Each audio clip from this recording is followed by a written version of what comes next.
bien-aimés dans le Seigneur, bonjour. Bonjour encore une fois de plus. Nous le peuple de Dieu, nous le peuple de la communauté évangélique Emmanuel. On est là aujourd'hui encore pour rendre un culte d'action de grâce à notre Dieu. Notre Dieu est merveilleux. Je ne cesserai de le dire, notre Dieu est tellement bien. Je ne cesserai de le dire, notre Dieu est tellement merveilleux, tellement puissant, son amour est tellement grand. Il est tellement merveilleux, il est tellement grand, tellement, tellement, tellement grand pour nous. Notre Dieu est magnifique. Oui, si nous sommes en vie, ce n'est que par la grâce de Dieu. Si nous sommes en bonne santé, ça je le dis toujours, être en bonne santé, c'est vraiment la grâce. C'est une grâce, une faveur imméritée. Dieu nous l'a donné. Il nous l'a donné gratuitement. Il y a même un frère qui a chanté, qui a dit Mingi babotama, pe manabomo, tout le monde a facture, tout le monde a nanité. Mais pour aller juste à l'hôpital, tu te fais consulter, même si tu n'avais rien. Tu es juste allé te faire consulter parce que tu sentais comme si tu n'allais pas bien, on va te donner la facture. Tu vas payer quelque chose. Mais bien aimé, le fait de se réveiller en bonne santé, le fait de se réveiller, tout le membre de mon corps fonctionne à merveille. C'est une grâce. Le fait de voir ce matin, c'est une grâce. Le fait d'entendre ce matin, c'est une grâce. Le fait juste de se lever, de parler, de marcher, de bouger, c'est une grâce. Bien aimé, quand on va à l'hôpital, c'est là qu'on réagit, on réfléchit et on se dit qu'être en bonne santé, c'est une grâce. Quand on va à un enterrement, c'est là qu'on se dit qu'être en bonne santé, c'est une grâce. Bien aimé, j'ai vu un bébé qui venait de naître. Un bébé, après quelques heures, il est décédé. J'ai pris le bébé dans mes mains. J'ai prié, j'ai dit, Seigneur, qu'est-ce qu'il a fait? J'ai demandé au Seigneur, il est sorti du ventre de sa maman, il a quand même pleuré. Il a quand même réagi, il a ouvert les yeux, il a bougé. Mais quelques heures après, il n'était plus. Mais bien aimé, nous, on est là aujourd'hui, c'est pour rendre un culte d'action de grâce à notre Dieu. Oui, c'est vrai, on n'est pas parfait. Oui, c'est vrai, on n'a peut-être pas l'impression que tout va bien dans nos vies. Oui, peut-être que Dieu nous a fait, mais Dieu nous a fait grâce ce matin. Oui, bien-aimé, Dieu nous a fait grâce ce matin. Dieu nous a fait grâce ce matin. Il y a d'autres personnes qui sont en train de pleurer ce matin. Il y a des gens qui sont en train de se lamenter, de se poser des questions. Mais bien-aimé, Dieu nous a fait grâce ce matin d'être en bonne santé. Je le dis et je ne cesserai de le dire que le Seigneur est bon. Notre Dieu est bon. Notre Dieu est merveilleux. Notre Dieu est tellement bon, tellement, tellement, tellement bon pour nous. Tellement, tellement bon que notre Dieu est parfait. Oui, nous allons lire le livre de Matthieu 8, au 7e verset jusqu'au 8e. Jésus lui dit, j'irai et je le guérirai. Le centenier répondit, Seigneur, je ne suis pas digne que tu entres sous mon toit, mais dis seulement un mot et mon serviteur sera guéri. Ce matin, je me disais, qu'est-ce que je veux dire au peuple du Seigneur? Seigneur, tu m'as pas, Saint-Esprit, je n'ai rien eu. Il m'a ouvert les yeux sur ce verset. Je veux aujourd'hui que quelqu'un puisse aller d'abord dire merci à Dieu pour son amour dans sa vie. Je veux que quelqu'un puisse aller dire merci à Dieu pour le souffle de vie qu'il a aujourd'hui. Je veux que quelqu'un puisse réaliser qu'il se levait aujourd'hui et tout le membre de son corps fonctionne à merveille. Je veux que quelqu'un puisse aller dire merci à Jésus ce matin parce qu'il se réveillait mais il n'est pas à l'hôpital. Je veux que quelqu'un puisse aller dire merci à Jésus parce que ce matin, Il s'est levé et tout le membre de son corps fonctionne à merveille. Je veux que quelqu'un puisse aller dire merci à Jésus ce matin parce qu'il s'est réveillé, mais il n'est pas dans la morgue. Je veux que quelqu'un puisse aller dire merci à Jésus pour son amour dans sa vie ce matin. Je veux que quelqu'un puisse aller dire merci à Jésus. Merci à Jésus pour son amour. Merci Jésus parce que ton amour est merveilleux pour moi ce matin. Merci Jésus parce que ton amour est tellement grand pour moi ce matin. Seigneur, je viens te dire merci, oh Seigneur, parce que ton amour est tellement merveilleux. Yahweh, merci. Merci Seigneur. Merci Yahweh. Merci pour tout, oh Jésus. Merci Seigneur. Merci Yahweh. Oh Papa, ton amour est merveilleux pour moi ce matin. Merci, merci, merci pour tout. Merci Jésus. Merci Yahweh. Oh Seigneur, qu'est-ce que je peux te dire si ce n'est qu'un grand merci. Seigneur, ce matin, je veux, Seigneur, que tu puisses dire un mot dans ma vie. Je veux que quelqu'un puisse aller dire un mot à Jésus, de demander que le Seigneur puisse lui dire juste un seul mot. Dis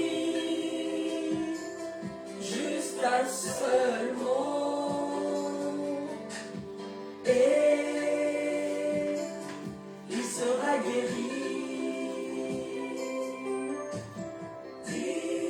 Oui, Seigneur, dis juste un seul mot pour ma vie.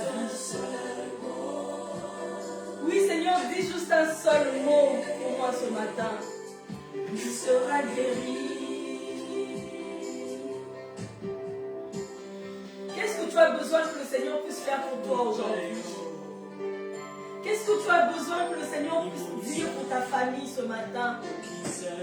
Qu'est-ce que tu veux que le Seigneur puisse te dire? Qu'est-ce que tu veux que le Seigneur puisse dire pour ta famille, pour ta femme, pour tes enfants? Seigneur, dis juste un mot. Yahweh, Yahweh, Yahweh. Dis juste un mot. Seigneur, dis juste un mot, Seigneur. Seigneur, nous sommes là devant toi, Seigneur, pour que tu puisses dire juste un seul mot. Oui, bien-aimé, pour ma situation, Seigneur, j'ai besoin juste d'un seul mot. Non, mais qu'on n'a pas, c'est qu'on a un problème, Seigneur, j'ai besoin que tu puisses dire juste un seul mot. Seigneur, pour la mission évangélique Emmanuel, Père, dis juste un seul mot. Yahweh, pour ma vie ce matin, éternel, dis juste un seul mot, Yahweh. Seigneur, dis juste un seul mot, Papa. Éternel, dis juste un seul mot. Dis juste un seul mot, Yahweh. Dis juste un seul mot, Yahweh. Seigneur, j'ai besoin de toi ce matin. Seigneur, ma famille a besoin de toi ce matin. Oui, mon bien-aimé a besoin de toi ce matin. Mon frère, ma soeur a besoin de toi ce matin. Yahweh, dis juste un seul mot, Seigneur. Yahweh, dis juste un seul mot, éternel. Elohim, Papa, dis juste un seul mot. Nous avons besoin de toi. Seigneur, nous avons besoin de toi, Seigneur. Seigneur, nous avons besoin de toi, Jésus. Seigneur, nous avons besoin de toi, Seigneur, Papa.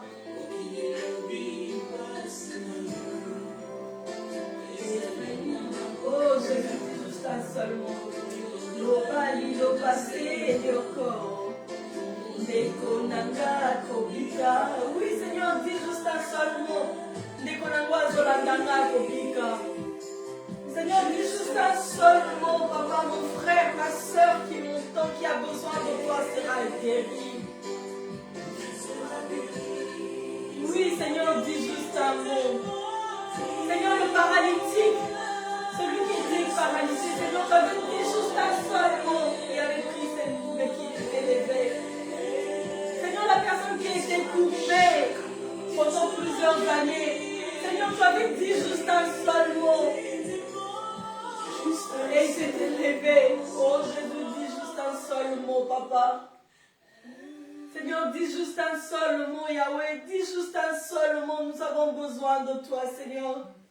Jésus, dis juste un seul mot. Dis juste un seul mot pour ma vie. Dis juste un seul mot pour ma famille. Dis juste un seul mot pour mon bien-aimé. Dis juste un seul mot pour ma soeur. Dis juste un seul mot, Seigneur, nous avons besoin de toi. Oui, Père, dis juste un seul mot, Seigneur. Juste un seul mot de toi, Seigneur, tout va changer, Yahweh. Oh oui, Seigneur, ce matin, nous voulons venir auprès de toi. Nous voulons prier. Nous voulons te demander, Seigneur, de dire juste un seul mot. Seigneur, ce matin, Seigneur, je veux que quelqu'un, Seigneur, puisse prier. Je veux que quelqu'un, ce matin, puisse aller dire, de demander à Seigneur de dire juste un seul mot pour son problème. Bien-aimé, qu'est-ce que tu as comme problème ce matin? Demande à Dieu de dire juste un seul mot pour toi. Oui, Seigneur, dis juste un seul mot, Seigneur, pour la mission évangélique Emmanuel. Seigneur, dis juste un seul mot pour ma maison. Seigneur, dis juste un seul mot, Seigneur. Oui, Seigneur, dis juste un seul mot, éternel. Dis juste un seul mot, Seigneur, nous avons besoin de toi. Oh, El Shaddai. Dis juste un seul mot, Seigneur. Dis juste un seul mot, Seigneur. Dis juste un seul mot pour la vie de mes enfants. Seigneur, dis juste un seul mot, Papa. Seigneur, nous n'avons besoin que de toi. Seigneur, toi seul. Dis juste un seul mot, Yahweh. Seigneur, comme le centenier, Seigneur, dit que je ne suis pas digne. Seigneur, je ne suis pas digne que tu viennes dans ta maison. Seigneur, même de loin, dis juste un seul mot, Jésus. Ce matin, Seigneur, nous venons devant toi. Nous venons, Seigneur, te demander, Seigneur. Parle-nous ce matin. Parle-nous ce matin, El Shaddai. Yeshua Mashiach, parle-nous. Dis juste un seul mot, Seigneur. Dis juste un seul mot, Seigneur. Dis juste un seul mot, Elohim. Dis juste un seul mot, le Dieu Tout-Puissant. Le Dieu de toute suffisance. El Shaddai, Jésus. Dis juste un seul mot, Papa. Dis juste un seul mot, Elohim. Dis juste un seul mot, Shiloh. Oh Seigneur, dis juste un seul mot, Yahweh. Yahweh, Yahweh. Je sais que tu es capable d'entendre. Seigneur, oui, tu m'as dit, Seigneur, que la main de l'Éternel n'est pas trop courte pour nous sauver, ni ton oreille trop dure pour entendre, Seigneur. Tu es capable d'entendre ma prière et de me répondre. Oui, Seigneur, tu es capable de dire un mot, Seigneur. Seigneur, Seigneur, s'il te plaît, dis un mot.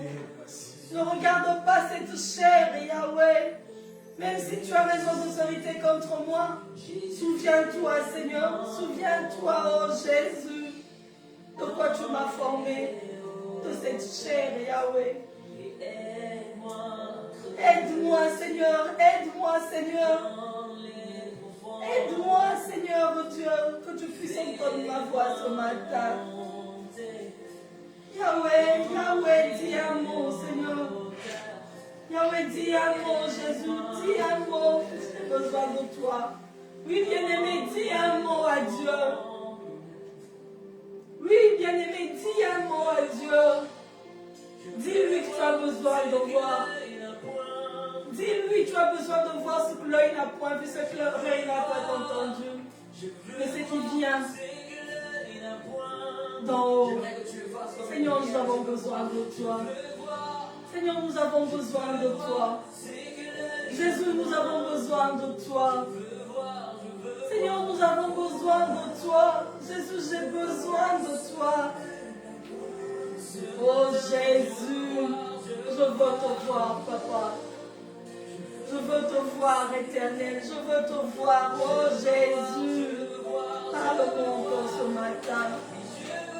Oui, parle-moi encore ce matin, Jésus. Hey, ya, ya. Hey, ya, ya.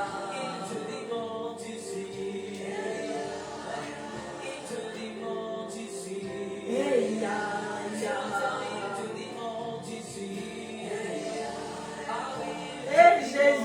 suis là pour toi ce matin. Saint-Esprit de Dieu, je suis là ce matin. Saint-Esprit, je suis là ce matin.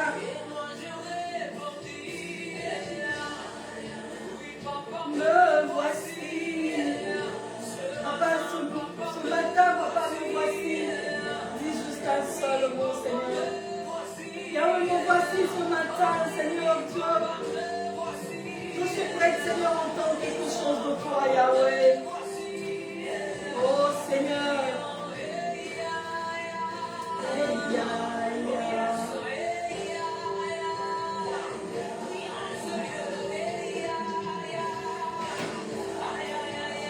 Oh, Seigneur, Seigneur, je veux entendre ta voix.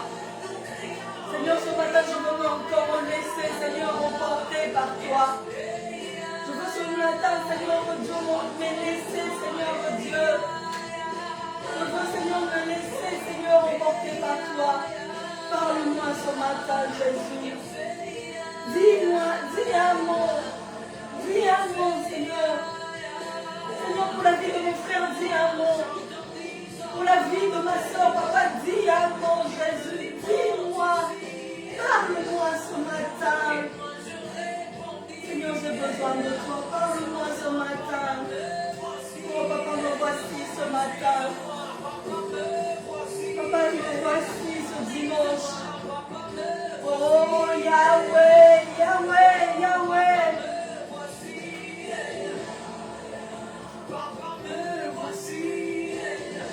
Nous voici dans ta présence ce matin, Seigneur.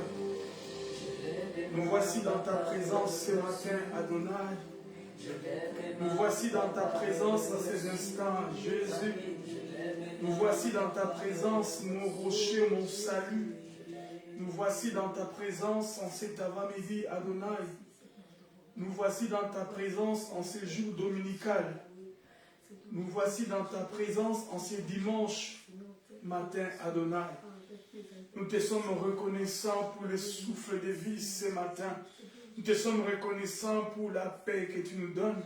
Nous te sommes reconnaissants pour ce moment béni. Nous te sommes reconnaissants pour ta grâce dans nos vies. Nous te sommes reconnaissants pour ces instants merveilleux. Nous te sommes reconnaissants pour ces cultes dominicaux. Adonai, de partout où nous sommes et nous suivons ces cultes à travers ces moyens de la technologie, à l'unisson, nous te sommes reconnaissants. La Bible dit l'être et les mouvements que nous avons le matin, c'est toi qui nous l'accordes. Et nous sommes reconnaissants en ces jours dominicaux que tu as accordé à chacun de nous, en présentiel comme en distanciel, ces souffles de vie et ces temps favorables. Adonai, sois béni, sois glorifié ce matin, sois élevé, sois sanctifié, sois magnifié, Jésus, sois élevé au-dessus de tout. Dis seulement un mot et ton peuple sera dans la joie. Dis seulement un mot, ton peuple sera guéri. Dis seulement un mot, ton peuple sera visité. Dis seulement un mot, ton peuple sera dans la victoire. Dans les noms puissants et glorieux de Jésus, nous avons ainsi prié. Et ensemble, disons Amen. Amen. Merci mon frère. Oui, dis seulement un mot. Dis seulement un mot, comme disait sa servante ce matin. Bien-aimé dans le Seigneur, la Bible où les évangiles nous relatent une histoire extraordinaire dans la Bible.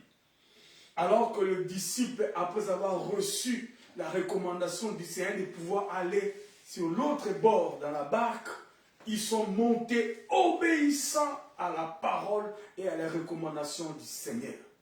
Mais pendant qu'ils étaient en train de naviguer, la Bible dit que les maîtres étaient endormis sur la poupe.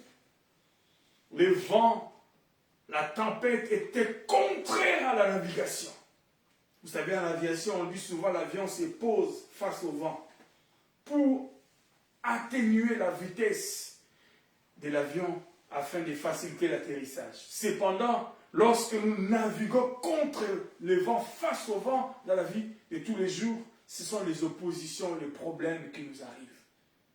Ils étaient contrariés parce que comment pouvons-nous rencontrer la tempête et le vent alors que nous sommes en train d'obéir à la recommandation du maître d'aller sur l'autre bord. Certains combats ne sont pas liés à vous directement, mais c'est lié à votre devenir ou à votre destinée.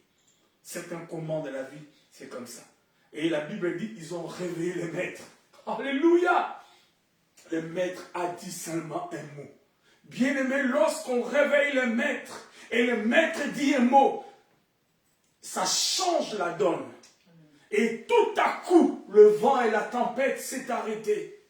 Et ils étaient là en train de chuchoter entre eux. Et qui est cet homme à qui obéissent même le vent et la tempête? My God. Bien-aimé, lorsque nous réveillons Jésus, il adresse un mot à notre tempête, à notre événement contradictoire. Ces jours-là, on a su que la tempête et le vent avaient des oreilles. Ils ont entendu le Créateur. Ils ont entendu le Maître.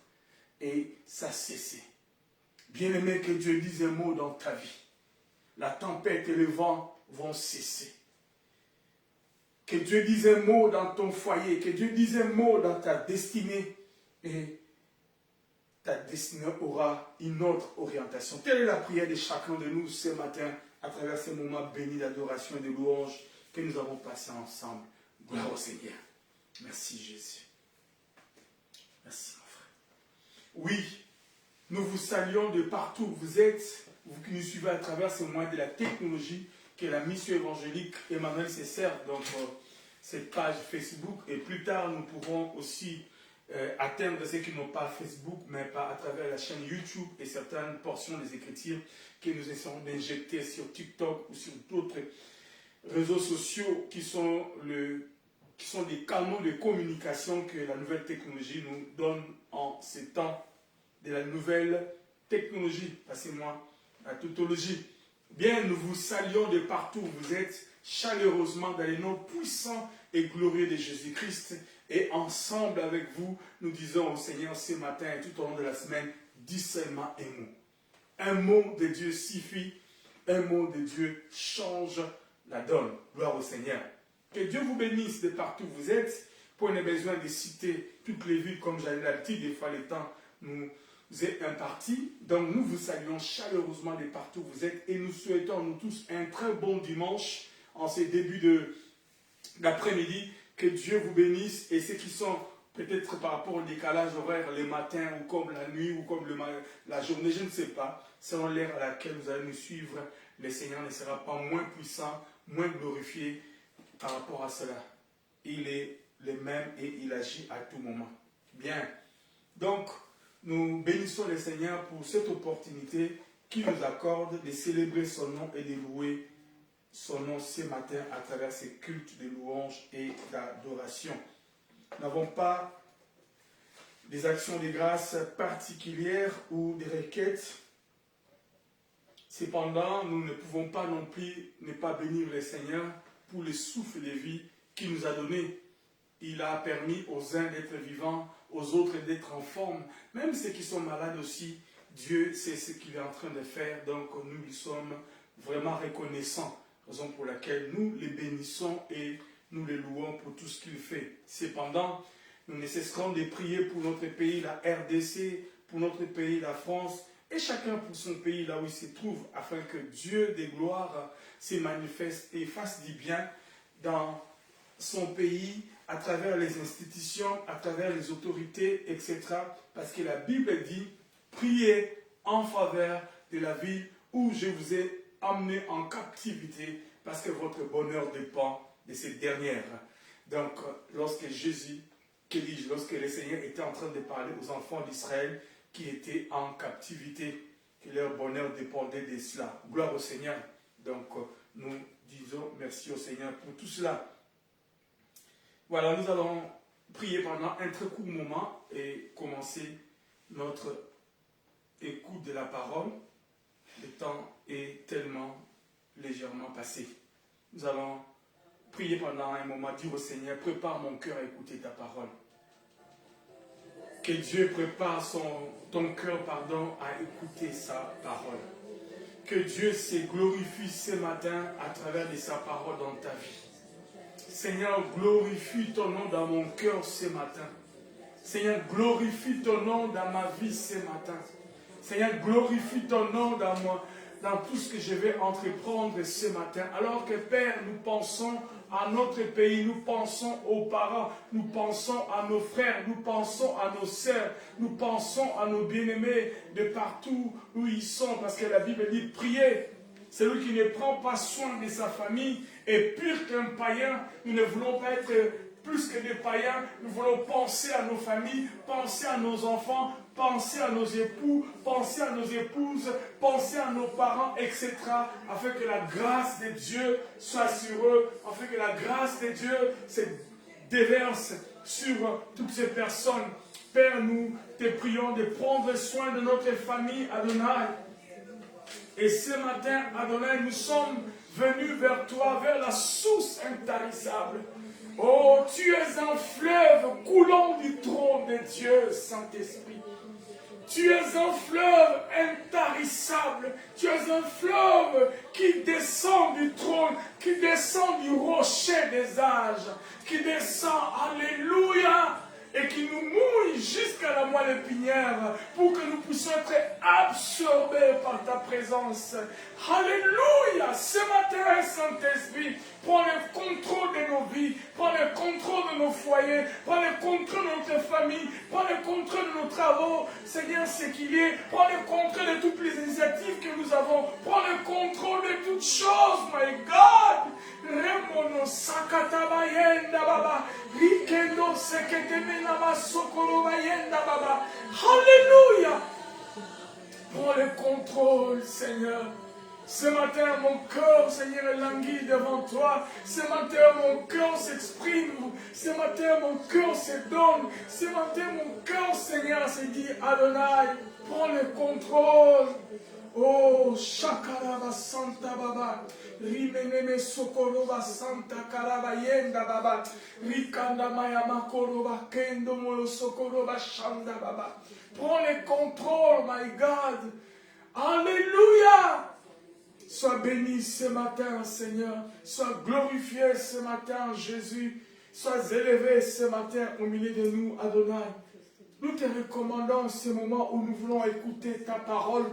Nous voulons, oh Jésus, que tu te serves de nous comme un instrument inutile pour que nous puissions annoncer ta parole. Alléluia. Saint-Esprit prend le contrôle. La Bible dit alors que les apôtres étaient sous l'opposition des pharisiens, des Sanhédrins, etc., sous l'embargo de ne pas prêcher l'évangile.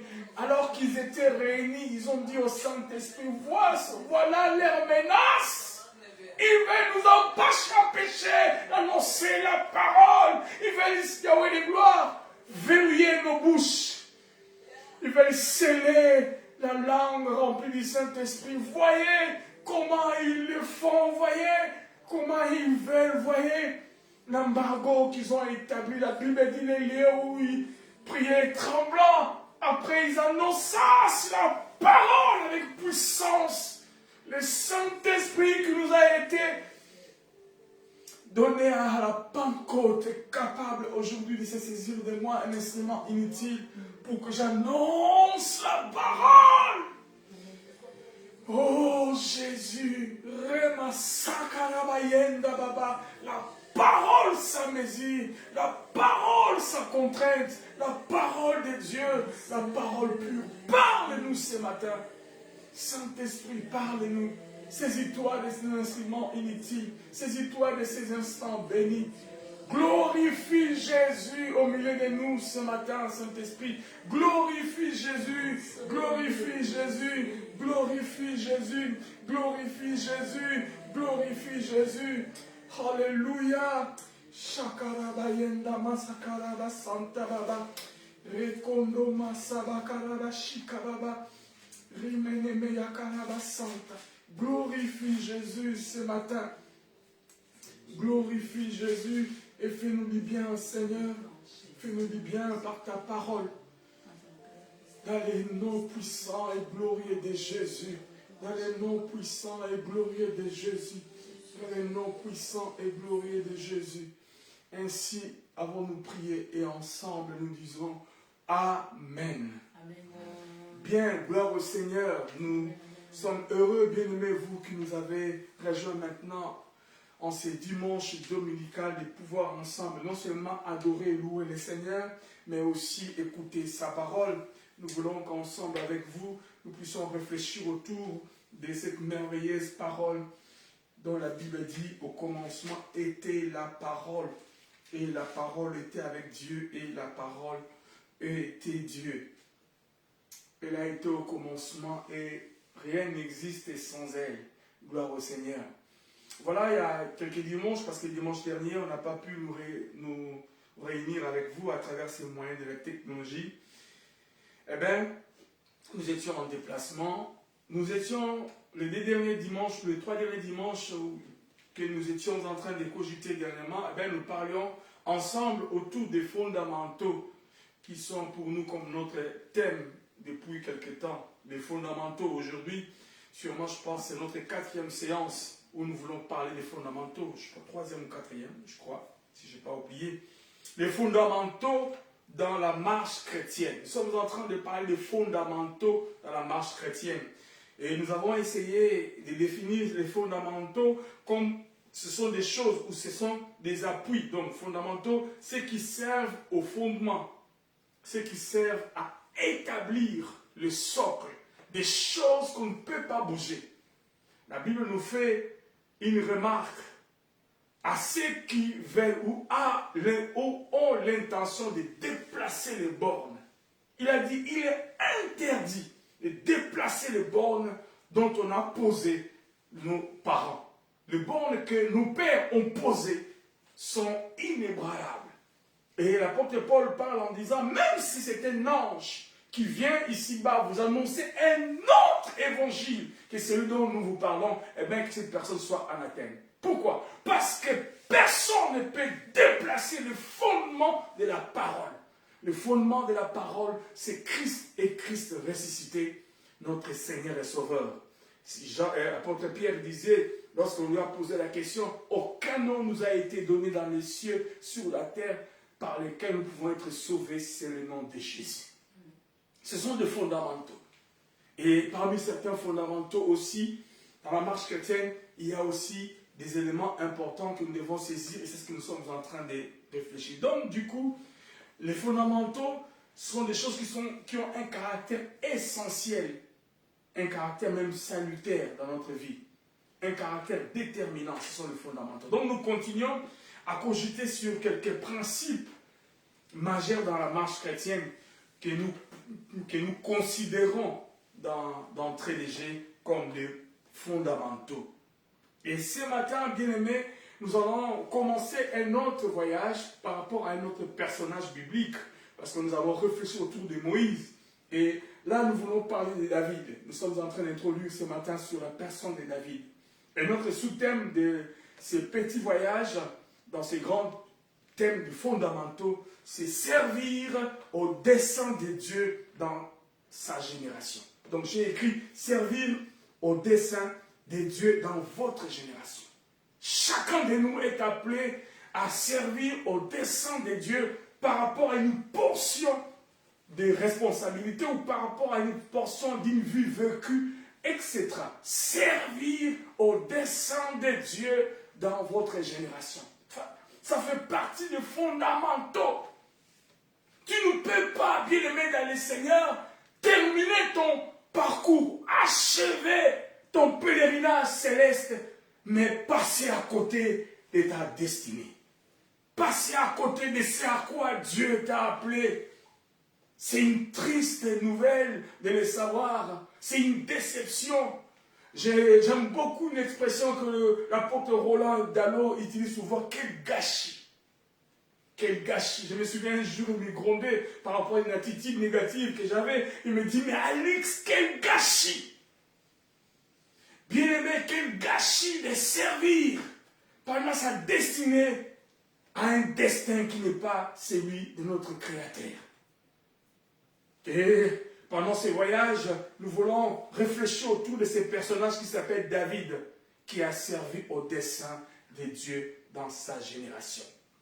Cependant, pour essayer de nous rafraîchir le mémoire, nous étions la dernière fois en train de réfléchir en observant les textes de Jacques.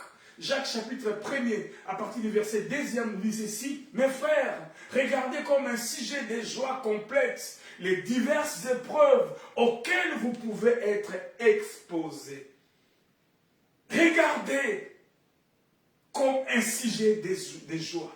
Et nous avons vu ensemble avec vous que, en fait, Jacques commence avec un seul petit verbe, regarder. Il met en évidence un principe que les hommes qui ont fait la psychologie cognitive et positive ont mis en lumière il y a 2000 ans. Donc, il s'agit de la perception des choses. Jacques s'appuie sur la perception des choses. Donc la perception désigne communément la fonction par laquelle nous formons une représentation sensible des objets extérieurs. La perception, comme je viens de le dire, par rapport à la pensée de Jacques, c'est la fonction par laquelle nous formons une représentation sensible des objets extérieurs. Bien-aimé, tout dépend de ton regard. L'appréciation de la chose, la définition de la chose, la déclaration de la considération même de la chose dépend de ta visibilité, de ta vision. Un homme disait, on a posé plusieurs personnes, je ne sais pas, 2 ou 3 personnes, la question par rapport à un éléphant. Celui qui a tenu sa jambe, il a dit que c'était un tronc d'arbre. Celui qui a tenu, peut-être, je ne sais pas, son nez, a dit autre chose. Celui qui a tenu le... comment on appelle ça encore ce qui est dur là. J'ai oublié le nom qui m'a échappé. Pour l'éléphant. Ça m'échappe. Eh bien, il a dit, il a tenu quelque chose de dur. Voyez-vous? Donc ça va venir. L'ivoire, voilà. Celui qui a tenu l'ivoire d'éléphant, lui dit qu'il a tenu un tronc dur. Donc chacun a tenu un éléphant, mais il a exprimé l'éléphant selon la perception des choses qu'il a. Et aussi, sur le chemin de la vie, nous avons des perceptions différentes par rapport aux problèmes qui nous arrivent. C'est pour cela que Jacques a dit, regardez.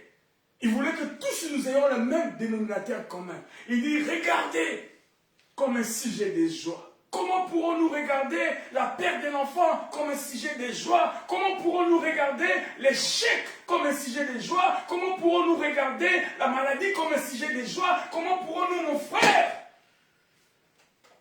Oh my God!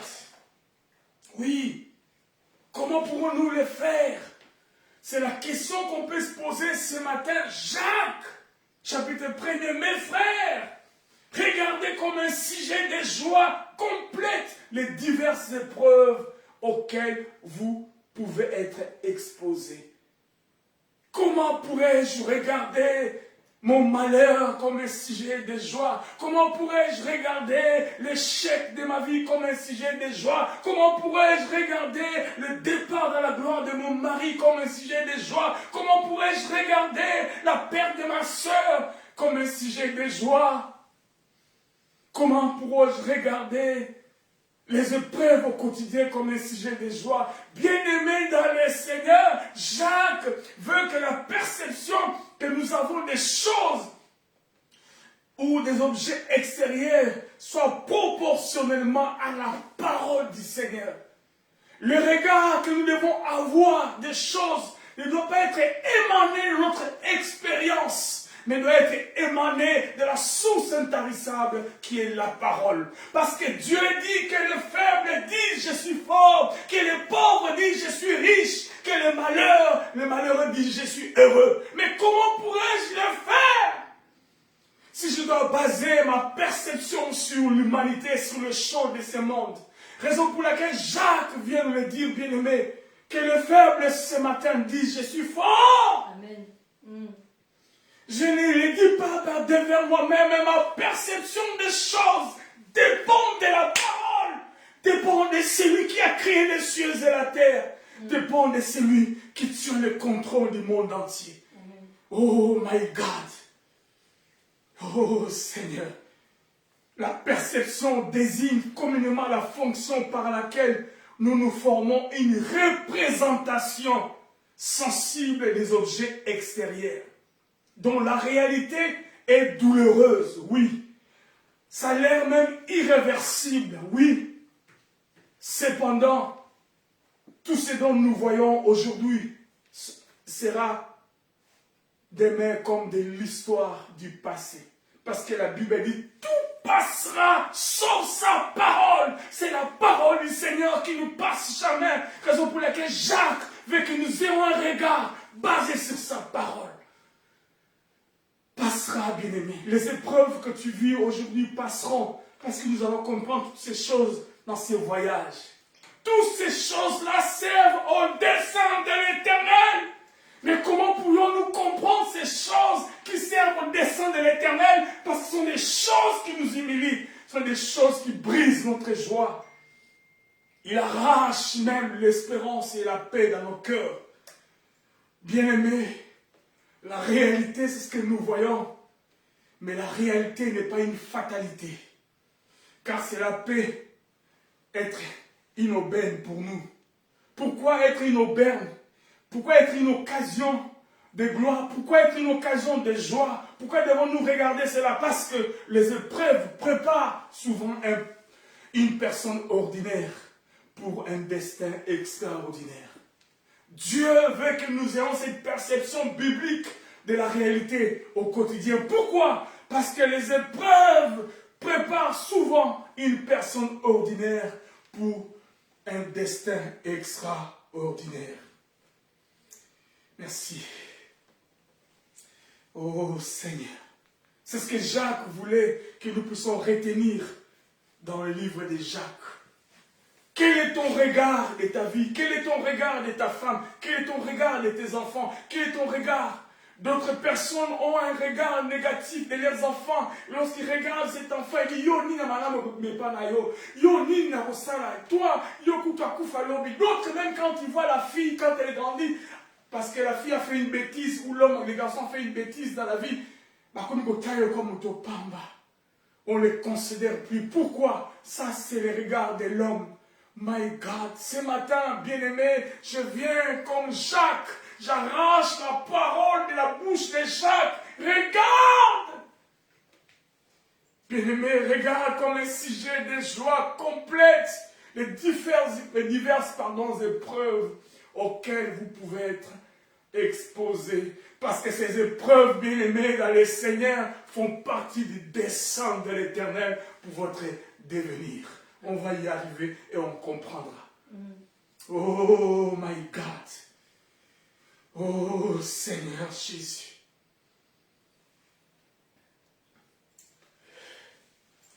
Alléluia Seigneur.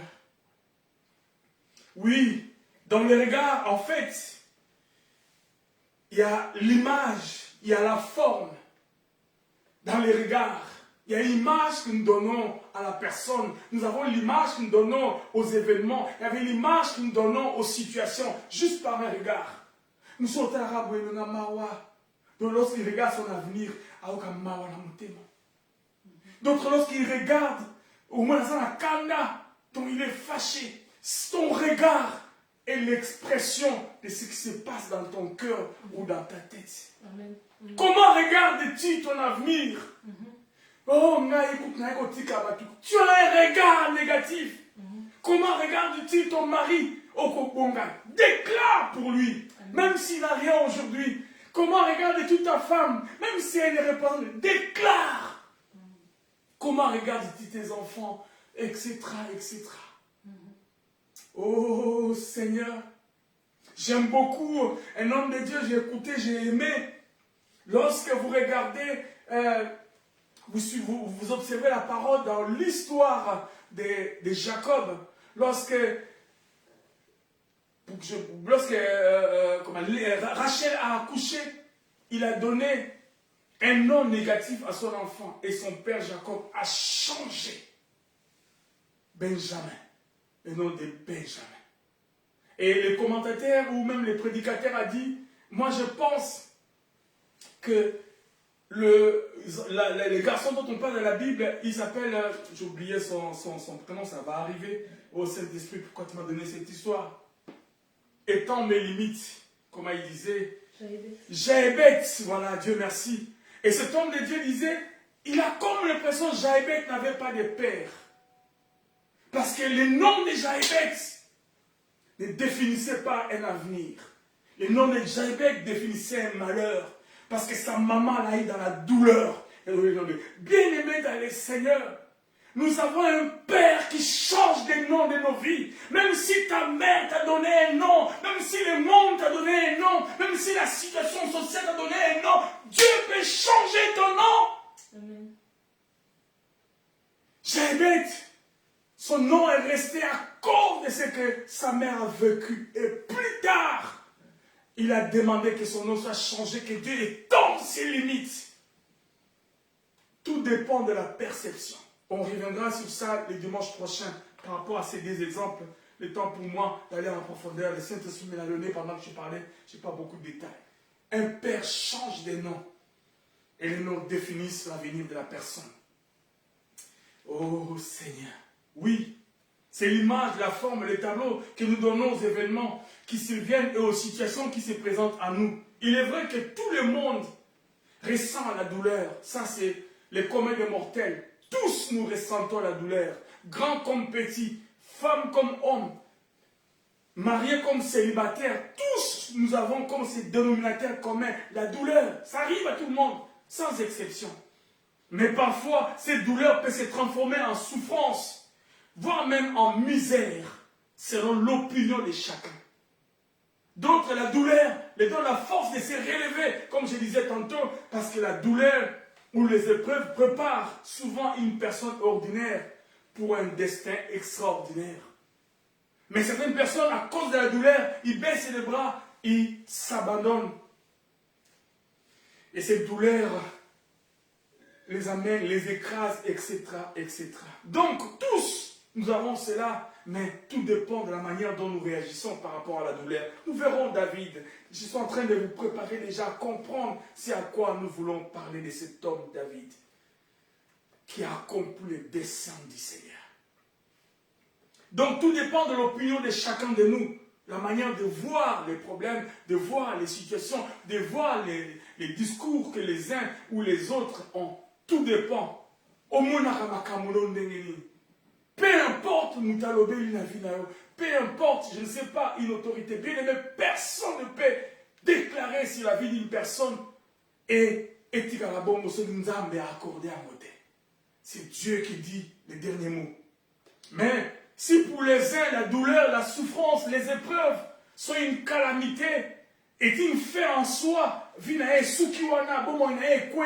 pour les autres, disais-je, la douleur peut se transformer aux opportunités pour accéder à l'impossibilité de Dieu. Oui, pour les autres, la douleur, la souffrance, les échecs, les épreuves sont des opportunités qui les aident à accéder à l'impossible de Dieu. C'est possible. À l'impossible de Dieu. Lorsque l'homme pense que c'est impossible, Dieu dit que c'est possible. Mais maintenant, il faut rentrer dans ce protocole céleste. Tu ne peux pas, bien-aimé, comprendre le fonctionnement de Dieu si tu restes en dehors de ce protocole céleste. Premier protocole de Dieu, je parle en passant rapidement, recevoir Jésus-Christ comme Seigneur et Sauveur. Amen. Dans son cœur. Amen. C'est alors que certaines choses vont commencer à couler. Gloire au Seigneur. Donc, si pour d'autres personnes, la douleur, les épreuves les écrasent, les anéantissent, mais pour d'autres personnes, la douleur, les épreuves les projettent. Ça les aide à excéder au-delà de certaines limites des hommes. La douleur, les épreuves les poussent à transcender les limites. Jaébet, comme disais-je, avait la douleur, avait la souffrance. Depuis sa jeunesse, maman n'a ya loba, n'a boto n'a pas si comme on a wana. Mais lorsqu'il a rencontré le Seigneur dans un âge adulte, il a dit c'est fini. Bien aimé, il peut arriver dans ta vie qu'aucun perte de ta vie, a changé l'orientation de ta vie. Parce que tu es né dans une famille de péchés, de païens, etc. Mais lorsque tu as reconnu que le Seigneur Jésus est ton Seigneur et Sauveur, ta vie peut changer. Parce qu'il a dit, il peut prendre celui qui est assis dans la poussière et le faire asseoir parmi les grands. Amen. Tout dépend de ta perception des choses. Jacques a dit, regarde comme un sujet de joie. Mais Jacques, tu es fort, Jacques. Jacques, quelle parole! Comment pourrais-je regarder pendant que les larmes ruisselant sur mes joues ne cessent de couler? Veux-tu que je regarde ces événements comme un sujet de joie? Oh Seigneur, je parle à moi-même aussi. Combien de fois on a envie de lâcher prise? Combien de fois, bien-aimé, on a envie d'abandonner? Combien de fois on veut indexer telle ou telle chose et attribuer cela à un sorcier, je ne sais pas, et aussi il fonctionne. Mais Jacques a dit, regarde, t'as là. Oh, Dieu, dans l'Ancien Testament, lorsqu'il parlait au prophète, il leur dit, regarde, que vois-tu? Il dit, j'ai vu, tu as bien vu. Bien aimé, tout dépend. D'autres voient, mais ils ne voient pas bien. Pourquoi? Ils voient comme des hommes et des arbres qui marchent. Ne vois pas la vie comme des arbres qui marchent. Vois distinctement dans ta vie. Et tu peux le faire avec Jésus, c'est possible. C'est possible. Oh Seigneur. Et cet homme de David avait un regard différent et on le verra tout à l'heure. Oui, 1 Corinthiens chapitre 10, verset 13 nous dit ceci. Aucune épreuve ne nous est survenue qui n'ait été humain. Or, Dieu est digne de confiance. Il ne permettra pas que vous soyez mis à l'épreuve au-delà de vos forces. Avec l'épreuve, il ménagera aussi une issue pour que vous puissiez la supporter. Sache que dans ton épreuve, Dieu te donnera une issue de secours. Raison pour laquelle ayez un regard dont Jacques nous recommande ce matin. Plaçons, bien-aimés, tout le temps notre confiance en Dieu, même en étant dans les épreuves. Oui. Plaçons notre confiance tout le temps en Dieu, étant dans les épreuves absolument insupportables et inexplicables par le vocabulaire humain. Bien-aimés, il y a des hommes et des femmes qui vivent des vies, des situations calamiteuses que même le vocabulaire humain ne peut pas décrire. Il y a des femmes qui utilisent même des pagnes pour leur période mensuelle. Bien-aimés, c'est compliqué, c'est une situation que les gens vivent ici-bas, dont le verbe humain ne peut pas décrire. Cependant, nous devons, même dans de telles situations, placer notre confiance en Dieu. Je suis en train d'élever le niveau de la douleur que l'homme peut atteindre en comparaison avec David, que vous comprendrez peut-être le dimanche prochain, qui a vécu ces choses. Cependant, c'était le dessein de l'Éternel dans sa vie. Amen. D'autres se posent et Nassalani na vie. Même mes frères sont en train de me trahir. Mes amis sont en train de me trahir, etc. Bien-aimé dans le Seigneur, plus ta douleur sera grande, plus ton appel aussi est grand. Come on. Amen. Amen. Amen. Amen. Ton appel, ta destinée est proportionnelle par moment au parcours par lequel tu es en train de passer. Oh Seigneur, qu'est-ce qui se passe alors que j'ai vu ces choses, alors que les amis avec qui on a grandi m'ont précédé dans telle situation? Comment veux-tu que je sois dans une joie, dans une confiance en toi? Tu m'as abandonné, Seigneur. Telle peut être ta prière ce matin, telle est aussi peut-être ma prière ce matin. Cependant, il nous recommande que nous puissions placer tout le temps notre confiance en Dieu, même étant dans les épreuves absolument insupportables, inexprimables par le vocabulaire humain. Bien-aimés dans le Seigneur, oui mon frère, j'aimerais que nous puissions retenir cette pensée. Parce que c'est ce que nous sommes en train de réfléchir. Et c'est ce que nous allons réfléchir jusqu'à la fin de ce voyage, le dessein de l'Éternel. Le grand dessein de Dieu pour chacune des vies d'entre nous s'accomplit en temps voulu. Retenez et retenons ça seulement, bien-aimés, le grand dessein de Dieu pour chacune des vies d'entre nous s'accomplit en temps voulu. Le temps de Dieu n'est pas ton temps, le temps de Dieu n'est pas mon temps, mais c'est le temps de Dieu. Et son plan se réalise sans l'ombre d'un doute. Bien-aimé dans le Seigneur, le plan de Dieu dans ta vie, dans ma vie, dans nos vies, se réalisera sans l'ombre d'un doute, dit la parole du Seigneur.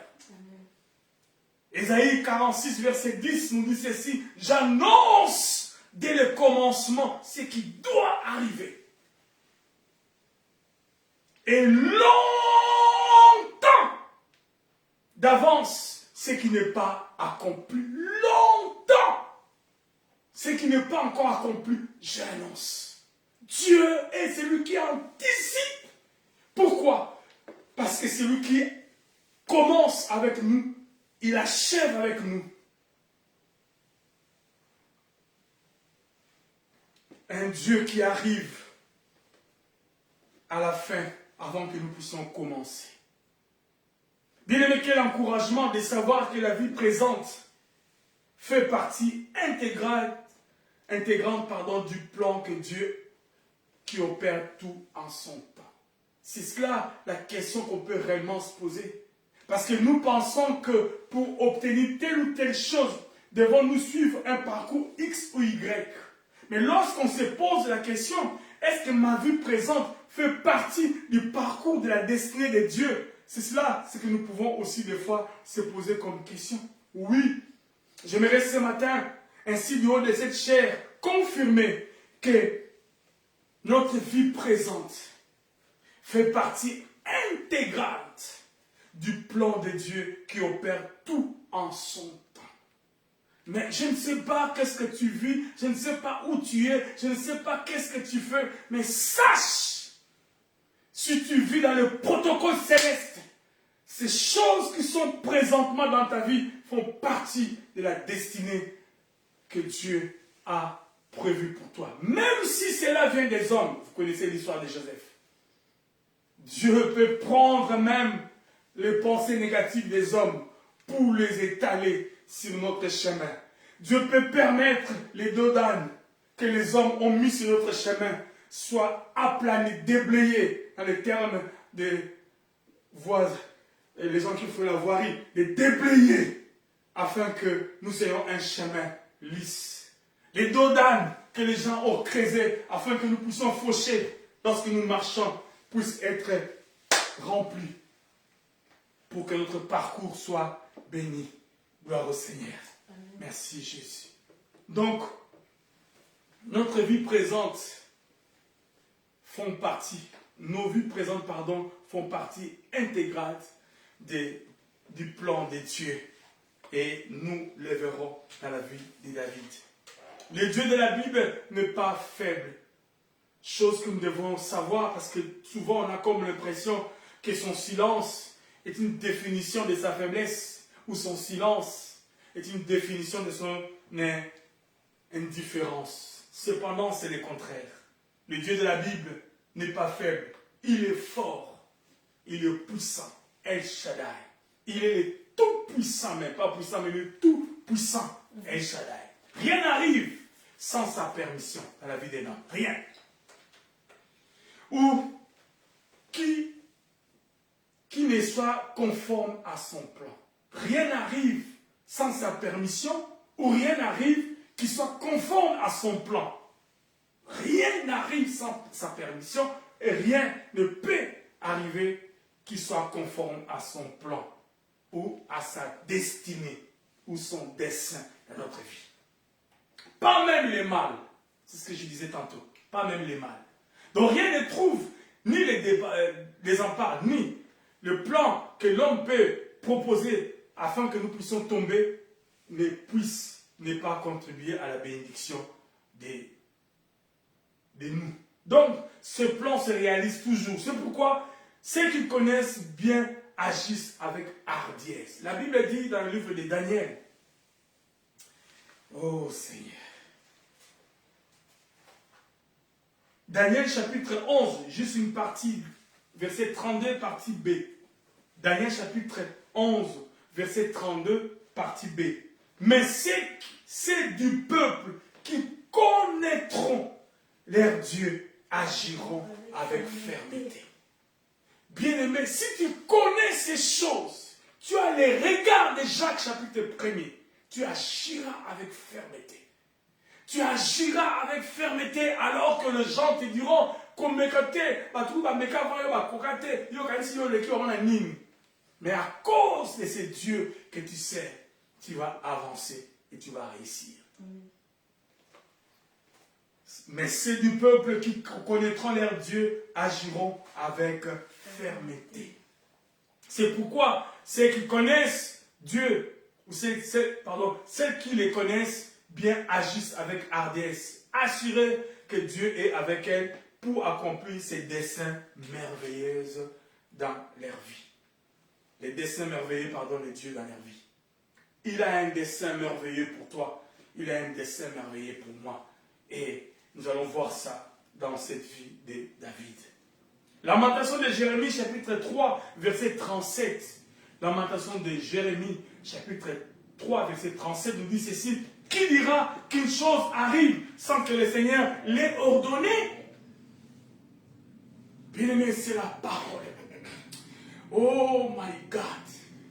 Qui dira une chose arrive sans que le Seigneur l'ait ordonné? Bien-aimé dans le Seigneur, ce matin, sache une chose, que le dessein de Dieu dans ta vie est en cours de téléchargement. Oh my God, my God. Le dessein de Dieu dans ta vie est en cours de téléchargement. Mais vous savez quoi? Lorsque nous sommes dans la nouvelle technologie, lorsque nous téléchargeons certains fichiers, ça rame. Ça rame. C'est le terme technique. C'est-à-dire, ça tourne. Tu vois, comme ça tourne, ça tourne. Ah, ils ont où, mais là? Non, c'est là. Bien aimé, ce sont les situations que le diable, des fois, permet. Mais ça fait partie du parcours du téléchargement de ta destinée. Oh my God. Lorsqu'on a déclenché le téléchargement, même si ça rame, peu importe le volume du fichier, même si ça prend du temps, ça finit par être téléchargé. Bien-aimé dans ta vie, le téléchargement de ta destinée a commencé. Sache une chose, peu importe, parce que nous ne sommes pas connectés au Wi-Fi de ce monde, nous sommes connectés au Wi-Fi céleste. Même si ça rame, le Wi-Fi céleste ne va pas nous lâcher, parce que Dieu accomplit toujours sa destinée. Alors que Daniel a prié pour que Dieu exauce sa prière a été exaucée, mais quand Gabriel venait pour annoncer, il a rencontré un obstacle. Ça a commencé à ramer. Mais celui qui a résolu que Daniel soit visité a pris la chose à main. Il a dit, Michael, va. Dieu amène toujours à bien ce qu'il a prévu pour ses enfants. Même si ça rame à cause des obstacles, ça rame à cause des événements, le téléchargement va être complète dans ta vie. Qui dira qu'une chose arrive sans que le Seigneur l'ait ordonné? Pour toi et pour moi, si nous appartenons au Seigneur, soyons assurés qu'il contrôle toutes les circonstances positives et négatives de nos vies. Car, selon le protocole céleste, la vie des hommes et des femmes qui ont le cœur tourné vers Dieu ne sont pas à la merci du diable ou du monde, mais suivent les desseins de Dieu. Je reprends ma phrase. Pour toi, si tu appartiens au Seigneur, ou pour moi, sois assuré qu'il contrôle toutes les circonstances positives comme négatives de ta vie. Car selon le protocole céleste, la vie des hommes ou des femmes qui ont le cœur tourné vers Dieu ne sont pas à la merci du diable ou le monde, mais suivent les desseins de Dieu. Bien-aimé, ta vie suivre les desseins. Parce que les desseins de Dieu peuvent passer par le monde, peuvent passer par un sorcier, peuvent passer par un mauvais type, peuvent passer, ne vous inquiétez pas. Et là, comme la vie de Job, il est passé par un moment, Satan a joué un mot. Comme la vie de David qu'on verra, il est passé par un moment. Comme la vie de Moïse qu'on avait vu, il est passé par les déserts. Oh my God! Oh, le dessein d'Élohim dans notre vie va s'accomplir. Amen. Le dessein de Dieu va s'accomplir. Amen. Voilà pourquoi, bien aimés, nous arrivons à notre texte de base. Pour introduire notre grand voyage. Cette portion des Écritures contient l'une des plus grandes déclarations de la Bible, car il répond parfaitement à cette question qui aborde le sens de la vie. J'ai regardé beaucoup de commentateurs, ils disent que c'est une grande déclaration de la Bible. Pourquoi? Parce que l'homme ici-bas a souvent la même question. Le sens de ma vie. Pourquoi je suis homme? Pourquoi je suis femme? Pourquoi? Pourquoi ma vie est ceci? Pourquoi ma vie est cela? Pourquoi cela m'arrive? Pourquoi j'ai des enfants? Pourquoi mes enfants sont malades? Il y a des couples qui ont des enfants, mais les enfants sont tous malades. Il y a un couple peut-être qui a eu un mariage. Il a eu un enfant, il perd son mari, après il perd même son enfant. Mais on se pose ces questions, mais Esanini, qu'est-ce qui se passe? C'est la question principale que nous nous posons tous. Tu verras une très très belle femme qui a tous les atouts, mais qui n'arrive pas à trouver mariage. On voit un autre qui est dans un mariage heureux, un mariage béni, qui ont respecté toutes les conditions préparatoires du mariage, mais qui n'ont pas d'enfant. Mais Seigneur, il y a des questions que nous ne pouvons pas nous arrêter de poser. Ce sont des questions de la vie. Amen. Des questions les plus importantes, parce que ce sont des choses qui touchent à la personne. Il y a des situations qui ne touchent pas à une personne. Oh, guerre, boye, mais il y a des choses qui touchent personnellement. Lorsque ton foyer est touché, lorsque ton corps est touché, c'est-à-dire, ça te rend triste. D'autres ont porté des grossesses. Mais avant la naissance du bébé, a perdu des émois. Des questions qui touchent personnellement la personne. Ce sont des questions que la Bible dit, des grandes questions de la vie. Et le commentateur ont dit que cette portion des Écritures, Actes chapitre 13, verset 36, répondent à toutes ces questions. Je me souviens lorsque je grandissais, ma mère me disait, Bible, ça a la réponse. Non, c'est la vie, hein. Il y a l'X, Bible, ça la réponse. Je me disais, mais ma Bible, comment je disais, ma Bible, comment la réponse, même à l'autre, Bible, ils répondre. Oui, la Bible répond à toutes nos questions. Mais lorsque tu as un regard de Jacques, tu peux comprendre la révélation qui est derrière chaque mot de la Bible. Alors, les commentateurs ont dit que cette portion des Écritures des Actes, chapitre 13, verset 3, répondent aux grandes questions de la vie. C'est juste une portion. Et cette portion, c'est ce que nous avons lu au début en faisant une déclaration. Actes des Apôtres, chapitre 36. Que dis-je? Chapitre 13, verset 36 nous dit ceci. Or, David, après avoir en son temps servi au dessein de Dieu, est mort et a été réuni à ses pairs et a vu la corruption. Or, David, après avoir en son temps servi, première partie de sa vie, de son temps, a servi au dessein de l'Éternel. Après avoir servi au dessein, c'est la mort. Après la mort, il est allé se réunir avec le Père. Et après, son corps a vu la décomposition. Bien aimé, si Jésus ne revient pas, c'est le parcours de l'homme.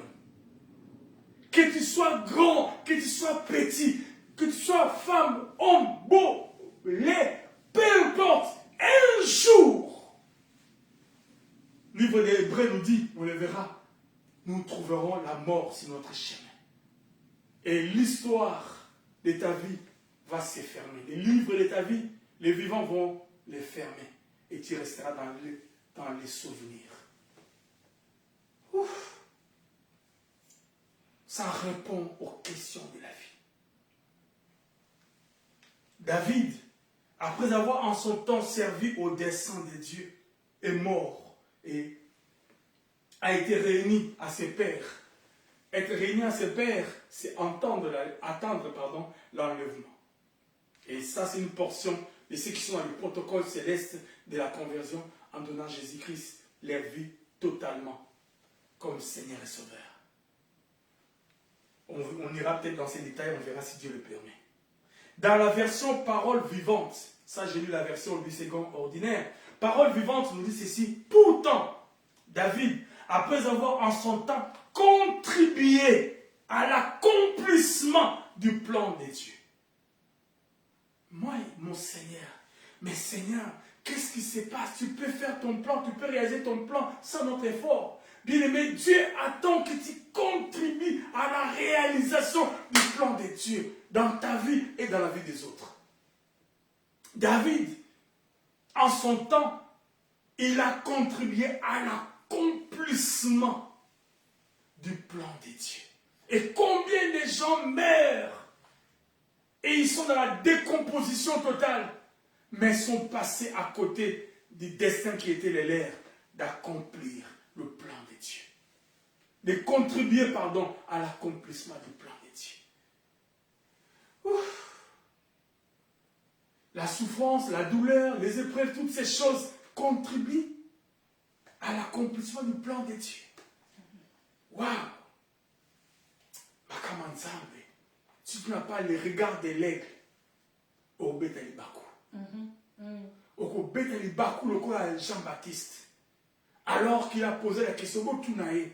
Esaïe karato, to c'est la moussa zoya, mais Jean, tu ne te vois qu'Esaïe. Tu ne te vois ange, le pigeon descendre, colombe descendre sur lui. Bien aimé, Makambo a vu au Bika. Des fois, ça nous pousse à nous poser des questions au Betalibako. Mais Dieu veut que nous ayons le regard de Jacques. David, on le verra comment la vie de David pouvait accomplir au dessein de Dieu. Comment une vie d'une personne comme de David, comment la souffrance qu'il a vécue, comment l'humiliation qu'il a vécue, comment le rejet qu'il a vécu, comment vie n'a pas contribué à plan d'âme. Oh Seigneur. Second 21 nous dit ceci. Or, après avoir dans sa propre génération, excusez-moi, après avoir dans sa propre génération été au service de la volonté de Dieu. Bien aimé, nous devons être au service de la volonté de Dieu dans notre génération. Ce que Dieu attend de toi et de moi, d'être au service de Dieu et ta génération. Ouf. Oh Seigneur. Donc, la partie du vécu de David, de son pèlerinage, a servi au dessein de la volonté de Dieu. Second 21. Accompli le plan de Dieu. Contribuer à l'accomplissement de sa volonté. Et on le verra. Donc, nous voyons, bien aimé, que ce passage aborde la question du sens de la vie. Si tu veux savoir ce matin, frères et sœurs, oui, mon frère, j'aimerais bien que nous puissions le dire tout haut au fond de nos cœurs. Si tu veux aborder cette question dans ta vie, si tu te poses cette question, ce passage des Actes des Apôtres, chapitre 13, verset 36, eh bien, aborde la question du sens de la vie. Le sens de la vie. La raison de ton existence ici-bas. La raison que tu sois créé. La raison que tu sois dans un pays ou dans un autre. Sur un sol ou sur un autre. Juste cette question est répondue dans ces versets. Malheureusement, trop de personnes aujourd'hui manquent de sens ou de but. Manquent de sens et de but. il ne se concentre pas sur ce qui est vraiment important. Il se laisse alors porter par la vie de tous les jours, sans but, erratique, irresponsable. Ce qui est important dans le protocole céleste, ce que la Bible dit, cherchez premièrement le royaume et la justice de Dieu, et toutes ces choses vous seront données par-dessus.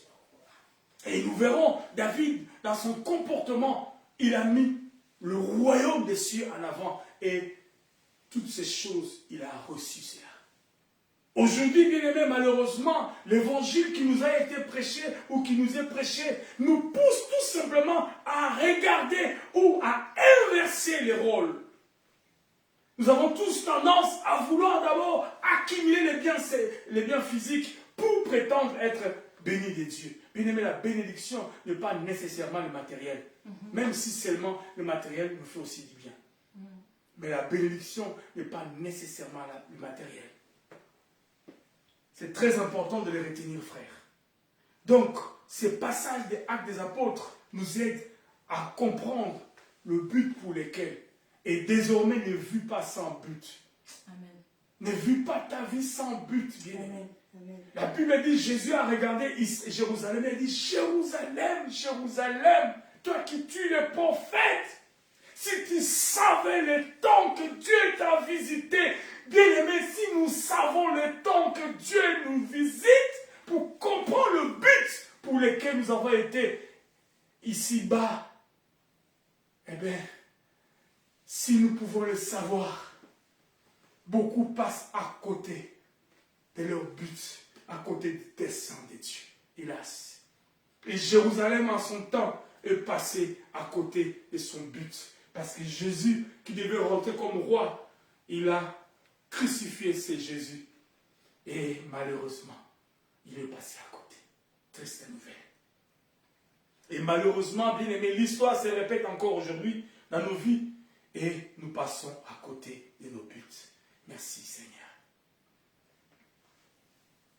Il y a un écrivain, historien, Thomas Carlyle, si je lis bien son nom américain, je crois, il a dit, l'homme sans but est comme un navire sans gouvernail. Vous voyez, le gouvernail, c'est ce qui guide le navire dans l'eau. Parce que l'eau est large. Il faut qu'un gouvernail. Il dit l'homme sans but, il est comme un bateau sans gouvernail. Et il va naufrager. Et rien, sa vie est insignifiante. Sa vie est rien du tout. Même si nous pensons que nous sommes quelqu'un, parce que nous avons tout ce que nous pouvons avoir ici-bas, devant Dieu, tu es rien du tout. La Bible parle de cet homme dans les évangiles, il dit malheureux. Il a dit j'ai amassé, c'est mon bien, c'est mes biens, maintenant je peux m'endormir et être heureux. Lorsqu'il est parti dormir, il est parti pour toujours. Bien-aimé dans les Seigneurs, ce n'est pas l'argent, l'or et les biens matériels qui définissent le but de notre vie. Le dessein de Dieu dans ta vie n'est pas proportionnel tout simplement aux avoirs. Les avoirs, tu peux les avoir. Mais les avoirs, sans avoir Christ, ce n'est pas un devoir accompli. Hélas. Oh Seigneur. Ayez un but dans la vie. Et une fois le but est atteint, investissez-vous dans votre travail par la force que Dieu vous a donnée. C'est ce qu'il a dit, cet historien. Le but premier pour nous, c'est de croire au Seigneur Jésus-Christ comme Seigneur et Sauveur. Et lorsque nous avons fait fort en Jésus, investis-toi sur ce but. Et cela s'applique aussi même dans la vie quotidienne. Tu sais que tu dois être un médecin. Investis-toi dans la médecine. Lis les bouquins qui parlent de la médecine. Consulte les médecins d'autrefois pour apprendre. Tu veux être un pasteur? Investis-toi. Écoute. Réalise. Fais des recherches. Il dit le but, lorsque tu sais à quoi Dieu t'a appelé, investis-toi en cela. Et nous verrons ça dans David. Nous le verrons. Dans son parcours, comment il s'est investi. Bien aimé, certains investissements, certains moments où nous travaillons pour notre but, n'est pas nécessairement des moments qui sont visibles. Beaucoup de moments que nous avons travaillé, c'est des moments d'obscurité, des moments où personne ne te voit. Et ce sont des beaux moments parce que la fondation, personne ne la voit, mais c'est elle qui soutient tout le bâtiment. Amen. Souvent, on a comme l'impression, on se bat tout seul, il n'y a pas de spectateurs, mais tu es en train de t'investir par rapport à ton but. Et les jours où le Seigneur va commencer à te faire valoir au vu des hommes, n'est-ce pas, les Jésus ont dit, est-ce que quelque chose de bon peut venir de Nazareth? Hein? Et Nazareth, il est revenu. Oh my God! Quelqu'un peut te regarder. Anyone? Ah, quelque chose peut venir de lui. Lorsque David est venu, on en parlera. Lorsqu'il est venu dans le camp de bataille, alors que Goliath a tellement bataille, il y a un Tao.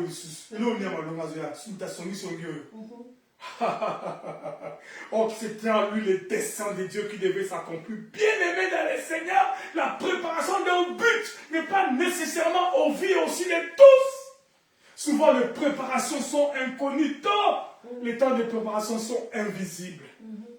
Mais c'est les invisibles qui appellent les visibles. Alléluia! Amen. Amen.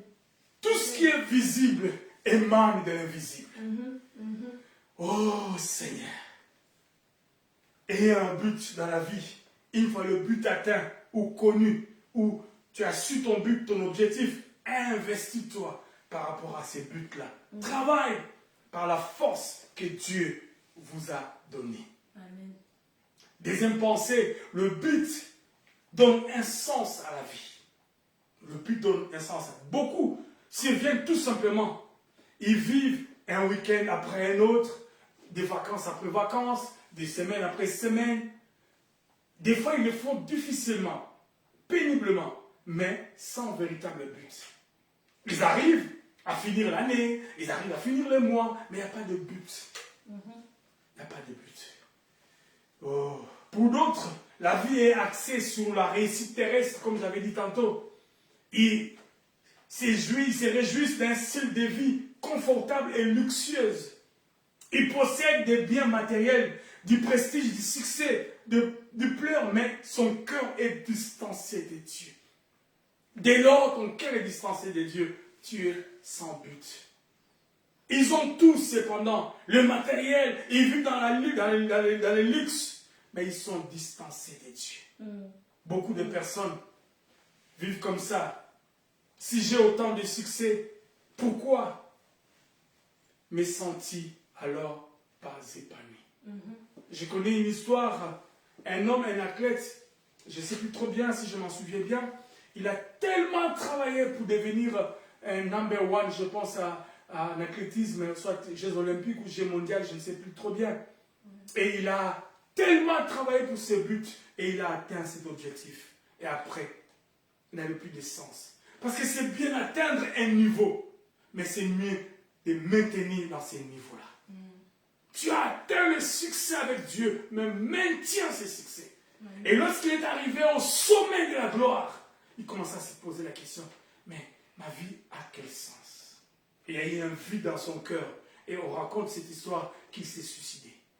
Et les gens se posent des questions. Comment un homme qui atteint l'apogée de la gloire peut se suicider? Oui, il a atteint l'apogée entre guillemets, mais il est passé à côté de son but. Parce que lorsque tu es distancé de Dieu, le but pour lequel tu as été créé ici-bas, toi tu passes à côté, tout ce que tu peux avoir n'est que vent. N'est que vent. Tu vas te poser des questions, pourquoi je suis pas heureux, pourquoi? Parce que, vous voyez, ça existe. Il y a des gens, tu vois une femme bien mariée, mais on se pose des questions, pourquoi elle est malheureuse? Un homme qui est bien, qui a des enfants, qui a une femme, qui a du travail, mais il est malheureux. Mais qu'est-ce qui se passe? Tu as envie de l'envier, mais toi, coucou, tu as un bobi. Mais tout ce qu'il a, mais à ça ne m'en pas. Parce qu'il y a un vide, et ce vide, c'est le Seigneur. Lorsque tu es distancé, il y a un creux en toi, et ce vide, tu ne l'as pas parce que le Seigneur n'est pas dans ton cœur. Donc, Dieu a donc un plan. Et le fil conducteur, je vais terminer par ça, on reviendra le dimanche prochain à cause du temps. Dieu a donc un plan. Et ces plans dont nous appelons les desseins, le projet, on va définir ça le dimanche prochain. Dieu a un plan pour chacun de nous. Cependant, le fil conducteur est sûr. Donc, le fil conducteur du plan de Dieu, c'est les moyens par lesquels Dieu atteint le plan pour lequel il a envisagé, qu'il a projeté pour toi. Retenez-moi très bien cette pensée, le fil conducteur. Donc, c'est sûr, lorsque Dieu établit un plan, il va l'accomplir. Cependant, il y a une nuance. Bien que souvent, ce fil est méconnu des êtres humains. Donc le fil est le moyen par lequel. C'est-à-dire Dieu, lorsqu'il donne une vision à la personne, il est sur une montagne, il dit, tu vas atteindre l'autre sommet. Mais entre les deux montagnes, il y a la vallée. On sait comment. Comment je vais passer par cette vallée pour arriver à l'autre montagne? Comment Dieu peut faire de moi un grand alors que je vis dans cette souffrance, où je vis dans des bicoques? C'est ça le fil conducteur de la réalisation du dessein de Dieu, qui est méconnu des hommes. Dieu, malheureusement, des fois, ne donne pas la possibilité de percevoir la ligne d'accomplissement de notre destinée. Mais tout simplement, le Saint-Esprit, lorsque tu es en communion avec lui, t'aidera à chaque pas de comprendre sa volonté. Raison pour laquelle, bien aimé, la Bible nous dit dans le livre des Psaumes 123, ta lampe à mes pieds, comment dirais-je? Ta parole, excusez-moi, voilà, merci Seigneur. Ta parole est une lampe à mes pieds et une lumière sur mon sentier. Je vais terminer par cette expression biblique. Ta parole est une lampe. La parole du Seigneur, c'est sa pensée, c'est son idée, c'est le protocole des dieux. C'est ce qui nous aide à comprendre ces fils conducteurs. Alors, écoutez-moi très bien. La Bible dit, ta parole est une lampe à mes pieds. Lorsqu'il parle de ça, il fait allusion à nos lampes d'autrefois, où lorsque vous l'allumez, il éclaire tout simplement un petit rayon où vous êtes là. Mais il dit ta lumière sur mon sentier. C'est-à-dire quoi? Avec Dieu, lorsque tu as une petite lampe, tu as comme l'impression que tu es tout simplement dans une petite zone éclairée. Mais plus tard, lorsque tu regarderas sur ton chemin, tu verras que tu as atteint le but. Parce que tous les chemins par lesquels tu es passé, il a été éclairé. Et David, maintenant, il a dit, on le verra le dimanche prochain, il a dit, ta parole est une lampe à mes pieds et une lumière sur mon sentier. La lumière n'est pas sur le sentier. Quand on dit la lumière était avant, c'est-à-dire tous les sentiers éclairés aux hommes de musique de Okoma. Mais non, Dieu dit la lampe pour au monde à même. Donc Dieu permet des fois que nous ayons juste la révélation du présent. Ou un peu. Mais au plus nous avançons avec lui, plus nous sommes éclairés. Et plus tard, lorsque nous aurons atteint l'arrivée, on se rend compte que tout le chemin a été réellement éclairé. Raison pour laquelle il a dit, ta parole est une lampe à mes pieds, mais une lumière sur mon sentier. Et on le verra. Donc le sentier dont on parle dans la vie de David, c'est le fil conducteur de l'accomplissement de la volonté de Dieu, ou du dessein de Dieu, qui est méconnu des hommes. C'est normal. Nous n'avons pas l'omniscience de Dieu pour comprendre les tenants et les aboutissants de tout. C'est pour ça que j'ai dit, donc Dieu a un plan et ce plan va s'accomplir. Le fil conducteur est sûr. Donc de bout en bout, il a tout prévu. Il connaissait la fin avant le commencement. Lui, il connaît la fin avant le commencement. Donc il ne peut pas commencer avec toi s'il ne sait pas qui va arriver à la fin. Raison pour laquelle la Bible dit, lorsqu'il commence une œuvre, il amène toujours à la perfection. Et maintenant, c'est ce que j'ai dit, Dieu adopte un plan. Et le fil conducteur est sûr. Bien que souvent, cela est méconnu des êtres humains. Et l'exemple par excellence, c'est ce que nous allons terminer, c'est l'exemple de Pierre à la Pentecôte. Dans Actes des Apôtres, chapitre 2, verset 23. Vous savez, Dieu ne fait rien sans avoir fait cela à son Fils. Actes des Apôtres, chapitre 2, verset 23. Livrant, donc Dieu est en train de livrer la facette ou la manière dont le fil conducteur et de sa vie ou de la vie de ses enfants se passe. Actes des Apôtres, chapitre 2, verset 23. La Bible dit ceci. Je prends à partir du verset 22 pour te comprendre la pensée. Homme israélite, écoutez ces paroles. Jésus de Nazareth, cet homme à qui Dieu a rendu témoignage devant vous par les miracles, les prodiges et les signes qu'il a opérés par lui au milieu de vous, comme vous le savez vous-même. Verset 23 qui nous intéresse. Cet homme livré selon les desseins. Oh, mais apôtre Pierre, qu'est-ce que tu racontes là? Le fait qu'il soit livré, c'était un dessein? Oui. Le fait que tu sois malade, c'était un dessein de Dieu? Oui. Le fait que tu aies échoué là-bas, c'est le dessein de Dieu? Oui. Mais c'est bizarre. Comment le dessein de Dieu passe par l'échec? C'est ce que nous sommes en train de voir. Donc ça, le fil conducteur de l'accomplissement du dessein de Dieu. Il dit, selon les desseins arrêtés et selon la préséance de Dieu, vous l'avez crucifié, vous l'avez fait mourir par la main des impurs. Dieu l'a ressuscité. Donc le dessein de Dieu, c'est le fil conducteur qui s'accomplit dans nos vies, mais cela est méconnu des hommes. Et par malheur, passez-moi l'expression, les voies passent par les échecs, comme dans la vie de Jésus-Christ. Ouf! Donc c'est pour cela que je disais, Pierre à la Pentecôte, livrant les deux facettes d'une même réalité. Les Juifs ont crucifié Jésus, l'ont fait mourir par la main des impurs. Mais il a été livré selon le dessein arrêté et la préséance de Dieu. Bien-aimé, les gens pensent qu'on se moque de toi, mais ils sont en train d'être utilisés pour les desseins de Dieu. Et ce que nous avons vu aussi, on le verra avec Joseph. Voilà, bien-aimé dans le Seigneur, c'est méconnu, mais Dieu sait ce qu'il est en train de faire. Quel est le but que tu poursuis dans ta vie? As-tu un but? Connais-tu le plan de Dieu dans ta vie? C'est la question qu'on peut se poser. Les malheurs qui m'arrivent, les échecs qui m'arrivent, est-ce que je suis vraiment de Dieu? Est-ce que je suis connu de Dieu? Oui. Acte chapitre 13, verset 36, nous le dit. Courbons la tête de la prière. Oh Seigneur, merci. Seigneur, merci pour ta parole ce matin. Nous voulons nous recommander entre tes mains, Jésus. La Bible dit, David, en son temps, à sa génération, après avoir accompli les desseins de Dieu, a vu la corruption. Seigneur, est-ce que moi, ce serait un discours à la fin de mon parcours ici-bas? Est-ce que ma sœur, ce serait son discours à la mort? Est-ce que tous, ce serait un discours lorsque nous allons mourir, si jamais tu ne reviens pas, Jésus? C'est le parcours de tout homme, grand comme petit. Un jour, il y aura un discours où les livres de nos vies vont être fermés.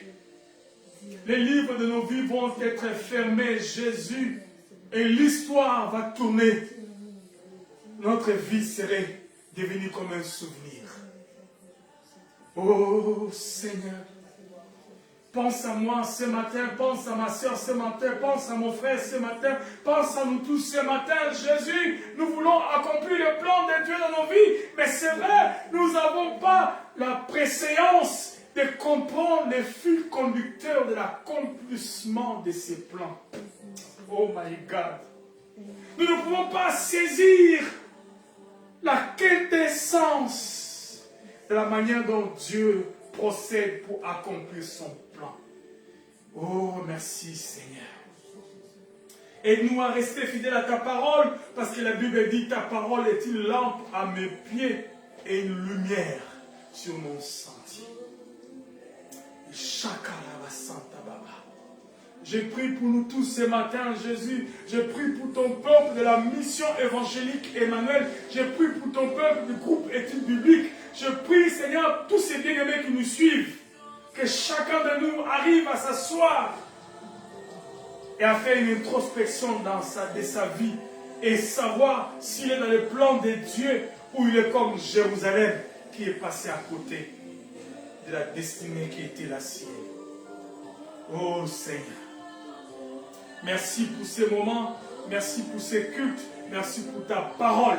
que les morts soient ressuscités, que les malades soient guéris, que les pauvres soient riches, que les faibles soient forts à cause de ta parole. Vivifie nos cœurs maintenant au nom de Jésus. Que cette parole retentisse dans nos cœurs comme une cloche et que cela nous fasse du bien dans le nom puissant et glorieux de Jésus-Christ. Seigneur, nous te recommandons nos dîmes et nos offrandes. Bénis la source d'argent de la personne qui va déposer en distanciel comme en présentiel sa main dans ses paniers pour faire avancer cette œuvre. Nous voulons, oh Dieu, participer comme un dessein de Dieu, même dans l'œuvre du Seigneur. Glorifie Jésus par ta parole et bénis l'œuvre de nos mains à cause de ce que nous allons déposer dans ces paniers. Dans le nom de Jésus-Christ. Merci Jésus. Père, nous te sommes vraiment reconnaissants pour ces moments bénis, pour ces moments glorieux. Glorifie Jésus dans nos cœurs. Glorifie Jésus dans nos vies. Glorifie Jésus dans les noms puissants de Jésus, notre Seigneur et Sauveur. Ainsi, nous avons prié. Et tous ensemble, nous disons Amen. Amen, amen, amen, amen, amen, amen, amen, amen. Gloire au Seigneur, gloire au Seigneur, gloire au Seigneur.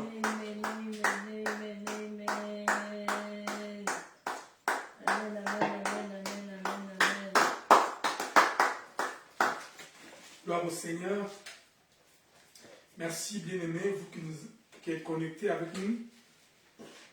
Excusez-moi. Participez à l'avancement du royaume des cieux en partageant ces cultes à vos amis, à vos frères, à vos sœurs, etc. Donc voilà, nous communiquons. Nous sommes la mission évangélique Emmanuel, une grande communauté du Seigneur, dont l'église locale est établie ici à Nantes. Et nous procédons à nos cultes dominicales chaque dimanche de 11h30 à 13h30 et devant nous terminons légèrement plus tôt selon que l'Esprit nous conduit. Excusez-moi. Et notre culte est transmis directement sur notre page Facebook et plus tard nous l'injectons sur notre chaîne YouTube de la mission évangélique Emmanuel. Voilà un numéro qui nous est recommandé, c'est le 06 05 79 21 00 06 05 79 21 00, un numéro par lequel vous pouvez nous atteindre et nous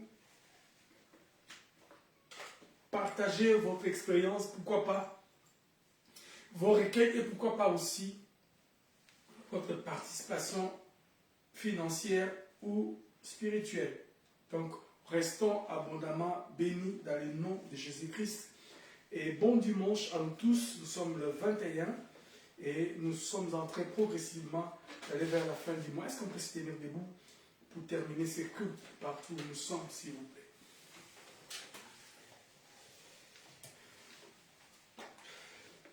Je pense que l'eau que je vis m'est passée de travers. Excusez-moi. Père, nous te rendons grâce et nous sommes reconnaissants pour ces cultes dominicales. Nous te souhaitons encore et encore, ô Dieu, de continuer à nous parler par ta parole, par ton Esprit Saint à travers la semaine, nous rappeler ce dont tu veux que nous puissions comprendre. Sanctifie ton peuple réuni en cet endroit et bénis ces cultes dominicales. Père, accompagne chacun de nous tout au long de la semaine et que ta grâce, que ton amour et ta bienveillance, Seigneur, continue à se manifester dans nos vies aujourd'hui, demain et pour l'éternité. Nous te disons merci parce que tu es notre Dieu et nous n'avons pas d'autre. Que toute la gloire te revienne. Dans les noms puissants et glorieux de Jésus, ainsi nous avons prié et ensemble disons Amen. Amen. Que Dieu nous bénisse et bon dimanche à nous tous. Bye.